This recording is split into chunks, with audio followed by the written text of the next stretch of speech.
नमस्कार सभी को। आज की क्लास में हम उद्यमिता के अगले टॉपिक पर चर्चा करने जा रहे हैं और उद्यमिता का अगला टॉपिक है उद्यमशीलता की विशेषताएं। तो उद्यमशीलता की विशेषताओं का मतलब क्या है कि वो सभी विशेष गुण जो उद्यमी को एक सफल व्यक्ति बनाते हैं, या कहें कि एक सफल उद्यमी कुन किन उन विशेषताओं के माध्यम से बन पाएगा। तो आइए चलते हैं कि एक उद्यमशील व्यक्ति के अंदर या उद्यमशीलता के अंदर वो कौन से विशेष तत्व एलिमेंट होना चाहिए जिसके कारण वह व्यक्ति अपने जीवन में सफल उद्यम की स्थापना कर सकता है। तो सबसे पहली बात है कि निर्णय, उसके निर्णय कैसे होने चाहिए बताइए। निर्णय में उसके निर्णय में कैसे, उसके जीवन में जो भी निर्णय हो उसमें स्पष्टता हो। दूसरी बात, उसके अंदर नेतृत्व है ना, कि वो दिशा प्रदान कर सके, लीडरशिप प्रदान कर सके। सफल उद्यमी की विशेषताएं हैं नवाचारी, क्योंकि नवाचार रहेगा तो वो नए कार्यों को उत्पन्न कर पाएगा, नए उद्यमों को विकसित कर पाएगा, जिससे कि समाज में भी और आर्थिक क्रियाओं में भी प्रतिस्पर्धा का विकास होगा, नई नई प्रतिस्पर्धाएं जन्म लेंगी। नवाचारी हो, उसके अंदर जोखिम उठाने की क्षमता हो, क्योंकि जो व्यक्ति जोखिम नहीं उठा पाएगा वो नवाचार कैसे कर पाएगा। ये बात आपको ध्यान में होना चाहिए, क्योंकि जोखिम में ही नवाचार छुपा है, नवाचार में जोखिम। क्योंकि कोई भी नया कार्य करते हैं तो उसमें ये बात तय है कि संभावनाएं हानि की बनी रहती है कि यह कार्य चलेगा कि नहीं चलेगा। तो याद रखें, मैंने बताया आपको कुछ बात कि निर्णय, नेतृत्व, स्पष्टता, नवाचार और जोखिम वहन करने की क्षमता। ये चार बिंदु आपने समझे कि व्यक्ति के पास एक तो स्पष्ट दृष्टिकोण होना चाहिए कि वह देख पा रहा है, निर्णय ले पा रहा है, और ऊपर से निर्णय लेने के पश्चात उसे दिशा दे पा रहा है, और डायरेक्शन के पश्चात वह क्लियरिटी रख पा रहा है कि मुझे ये करना ही करना है, क्लियर है उसका विजन। और साथ में वो इनोवेशन, साथ में वो जोखिम को उठा पा रहा है, रिस्क ले पा रहा है चीजों की। ठीक है, दूरदर्शिता, उसके अंदर दूर तक देखने की दृष्टि होनी चाहिए।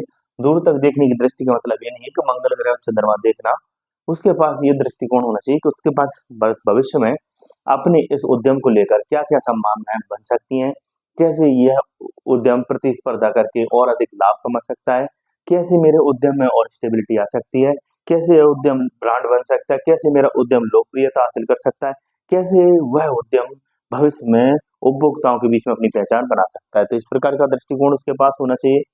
ठीक है, अगली ये दृष्टिकोण की बात की गई है, दूरदर्शिता और दृष्टिकोण। दृष्टिकोण पर हमने चर्चा कर ली कि वह जब भी कोई भी कार्य करे या निर्णय ले तो उसके हर एक आयाम से परिचित रहे। अगली बात, अनुकूलशीलता। अनुकूलशीलता मतलब कि वो है परिस्थितियों, जो परिस्थितियां हैं और उन परिस्थितियों में जो उसने नवाचार या नया उद्यम स्थापित किया है वह उद्यम अनुकूलित हो पाए या अनुकूलन कर पाए। प्रतिकूल परिस्थितियां हों फिर भी वो अनुकूल का के साथ काम कर रहा हो उसका उद्यम, तो कहें कि वह अनुकूलनशील विशेषता है उसकी, उसके उद्यम की। अगला लचीलापन। लचीलापन मतलब उसमें उदारवादी प्रणाली परिवर्तन को वह समझ पा रहा हो।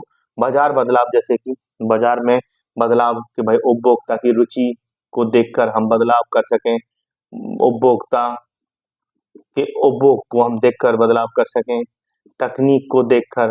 क्या आजकल आप देख रहे हैं कि मोबाइल कौन से खरीदे जा रहे हैं बताइए, कौन से मोबाइल खरीदे जा रहे हैं? जो एआई रोबोट जैसी टेक्नोलॉजी से हम मोबाइल से कहते हैं ये काम कर तो वही काम मोबाइल करने लगता है। आज अच्छी अच्छी स्पीड से इंटरनेट से संबंधित मोबाइल खरीदे जा रहे हैं, चैट जीपीटी वगैरह अच्छे अच्छे सॉफ्टवेयर से। तो जैसी बाजार की मांग हो वैसी ही आपकी वह उद्यम क्या करे, उन परिवर्तनों को समझते हुए उन बदलावों को अपने जीवन में उतार सके, उन बदलावों को पूरा कर सके। मजबूत कार्यनीति मतलब योजना कैसी बनाई जाए, मजबूत हो। ऐसा ना हो कि आपकी योजना जो बनाई गई वो कुछ समय पश्चात विफल हो जाए, है ना। तो आपकी जो योजना बनाई जा रही है पंचवर्षीय, सप्तवर्षीय, त्रिवर्षीय, जितने भी वर्ष की योजनाएं लेकर आपका उद्यम चल रहा है वो योजना ऐसी रहे कि उन योजनाओं को आप जब इम्प्लीमेंट करें, व्यवहार में लागू करें तो वो लागू भी हो पाए और उन योजनाओं से आपका जो उद्यम है वो सफलता को, सक्सेस को प्राप्त कर पाए। अगली, कड़ी मेहनत। आपके अंदर क्या होना चाहिए? मेहनत का गुण होना चाहिए, क्योंकि जब नया उद्यम स्थापित करते हैं तो इनपुट वस्तुएं भी और आउटपुट सामग्री भी, मटेरियल भी हमें प्रदान करना पड़ता है, लोगों तक पहुंचाना पड़ता है, और हमें रात दिन काम करना पड़ता है नए उद्यम में, नए लोगों के साथ, नई टेक्नोलॉजी के साथ। तो आपके अंदर कड़ी मेहनत का गुण होना चाहिए। आलसी युक्त व्यक्ति यह कार्य नहीं कर सकते। अनुशासन होना चाहिए, नियमित रूप से कार्य करने का, मतलब रूल्स एंड रेगुलेशन के तहत आपके अंदर कार्य करने का गुण होना चाहिए। तो जो उद्यमशीलता है वो ये कहती है, उद्यमशीलता की विशेषता, कि बिना अनुशासन के आप कभी भी किसी भी नवाचार या नए उद्यम को जमीनी हकीकत पर उतार नहीं सकते।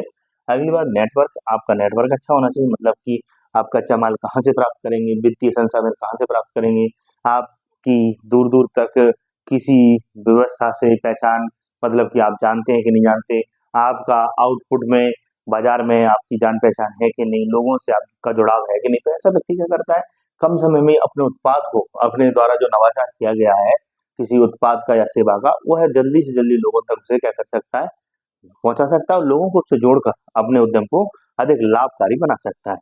अगला, लाभकारी संबंध, मतलब कि उसके पास कैसे संबंध होने चाहिए, लाभकारी संबंध बनाने की। नेटवर्क का मतलब यही है कि वह नेटवर्क के थ्रू लोगों से कैसे संबंध बनाने की ख्वाहिश रखता हो, लाभकारी। अगला, साक्षरता। उसके पास साक्षरता, साक्षरता किसकी होनी चाहिए कि भाई उसके पास इस बात की साक्षरता होनी चाहिए कि उसके पास कौशल होना चाहिए, उसके पास वित्तीय साक्षरता, उसके पास जागरूकता भी होना चाहिए, मतलब वो जो परिवर्तन हो रहे हैं उसके प्रति जागरूक हो, उसके पास वित्तीय ज्ञान हो, उसके पास कौशल हो, अनुभव हो, तभी वह उद्यमशीलता की इस विशेषता को अपने जीवन में उतारकर अपने उद्यम को आगे बढ़ा पाएगा। तो हमने इतनी जितनी विशेषताएं आज अभी हमने पढ़ी, इन विशेषताओं को क्यों पढ़ा, क्योंकि एक सफल उद्यमी बनना है। उद्यमशीलता की विशेषताएं कहती हैं कि व्यक्ति को मुझे सफल उद्यमी बनाना है। सफल उद्यमी का मतलब, ये सब विशेषताएं क्या कर रही हैं, ये सब विशेषताएं किसी भी उद्यम व्यवसायिक जगत में क्या कर रही है, जटिल समस्याओं से निपटने में व्यक्ति को सक्षम बना रही है। उद्यमशीलता की विशेषताएं क्या कर रही है, सक्षम, योग्यता डेवलप कर रही है कि जितनी भी जटिल समस्याएं उसके जीवन में आए, मान लीजिए नवाचार करेगा नया उद्यम स्टार्ट, तो उसके सामने कई ऐसी जटिल समस्याएं आई कि उन्हें समझने के बाद उनको हल करने में, उनके उपाय ढूंढने में, उसकी प्रक्रिया को पूरा करने में उसे समय भी लगेगा और धैर्य भी रखना पड़ेगा, और उसे हानि भी उठानी पड़ सकती है। तो ये सब गुण, ये सब विशेषताएं ही एक सफल उद्यमी को सफल बनाने के लिए कहती हैं कि हम उसे सक्षम बनाते हैं, ताकि वो अपने उद्यम में आने वाली समस्याओं को हल कर सके, और वो संभावना, इस बात की संभावना भी जताती हैं कि व्यक्ति क्या कर सके, सफलता को, अपनी सफलता को स्थायित्व में बदल सके। तो आज की क्लास आपको कैसी लगी? आज की क्लास में हमने उद्यमशीलता की विशेषताओं पर चर्चा की, और चर्चा में हमने प्रारंभ कहाँ से किया कि एक सफल उद्यमी कैसे बनेंगे, ये हमारा प्रारंभ था। अगर आपको लगे तो प्रारंभ समझ सकते हैं, और ये हमारा क्या था, निष्कर्ष, और ये हमारी क्या कौन सी बात थी बताइए, ये हमारी मुख्य बात थी। तो आपको मुख्य परीक्षा में लिखने आ जाए तो प्रारंभ मतलब परिचय, मुख्य बात और ये निष्कर्ष। तो आप ये सब बिंदुओं को आप अपने मुख्य परीक्षा में लिखकर अच्छे से अच्छे अंक प्राप्त कर सकते हैं। तो अगली क्लास में हम फिर मिलेंगे अगले टॉपिक के साथ। तब तक के लिए जय हिंद, धन्यवाद, खुश रहिए, मुस्कुराते रहिए।